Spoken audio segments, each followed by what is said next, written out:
আসসালামু আলাইকুম। কেমন আছেন সবাই?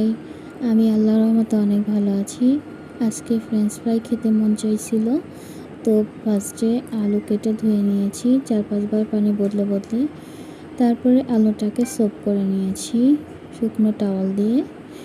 তারপরে কর্নফ্লাওয়ার দিয়ে আলুটাকে ভালোভাবে কোট করে নিয়েছি, এভাবে ঝাঁকিয়ে ঝাঁকিয়ে। তারপরে ডুবো তেলে ফ্রাই করে নিয়েছি। ডুবো তেলে ফ্রাই একবার করার পর দেন সেটাকে তারপরে আবার বাতাসে কিছুক্ষণ রেখে ঠান্ডা করে আবার দ্বিতীয় ব্যাচে ভেজে নিয়েছি। কারণ ফ্রেঞ্চ ফ্রাই ২ বার ভাজলে এটা অনেক মুচমুচে থাকে। আলহামদুলিল্লাহ, সস দিয়ে এখন পরিবেশনের পালা। আর এটা অনেক টেস্টি হয়েছিল আলহামদুলিল্লাহ। সবার কাছে হয়তো এটা পছন্দ না, কিন্তু আমার ফ্যামিলিতে এটা আমার ছোটো বোনটা অনেক বেশি পছন্দ করে।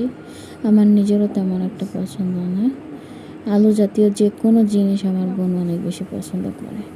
যাই হোক, বুন্দিয়া লাড্ডু দেখেছিলাম, তো মতিচুর লাড্ডু বানাবো ভাবছি। মতিচুর লাড্ডুর জন্য ফার্স্টে বড়া ভেজে নিয়েছিলাম বুটের ডালের। এটা আমি ইউটিউব থেকে দেখেছিলাম। তারপরে আমি বুন্দিয়াটা এটা ব্লেন্ড করে চিনি সেরাই দিয়ে ভালোভাবে মিক্স করে নিয়েছি। ৩-৪ মিনিট পর ঘি দিয়ে নামিয়ে নিয়েছি। ব্যাস রেডি আমার মতিচুর লাড্ডু। আলহামদুলিল্লাহ, মতিচুর লাড্ডুটা অনেক মজা হয়েছিল। আর এটা এমন একটা টেস্টি ডেজার্ট যেটা মুহূর্তের মধ্যে শেষ হয়ে যায়। তো প্রথমে বানিয়েছি ফার্স্ট টাইম, তো অনেক অল্প করে বানিয়েছিলাম, এই কয়টাই হয়েছিল। তো পরবর্তীতে বানালে আরও বেশি বানাবো। আলহামদুলিল্লাহ, অনেক মজা হয়েছিল। এটাতে যত বেশি বাদাম দেওয়া যাবে টেস্টি হয় বেশি।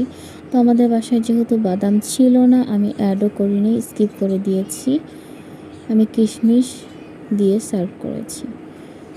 ফ্রাই খেতে মন চাইছিল, কাবাব মশলা দিয়ে আদা বাটা, রসুন বাটা, পেঁয়াজ বাটা, জিরা গুঁড়া, ধনিয়া গুঁড়া, টমেটো সস, লবণ, হলুদের গুঁড়া, মরিচের গুঁড়া মিক্স করে ৩-৪ ঘন্টার বেশি ম্যারিনেট করে রাখছিলাম।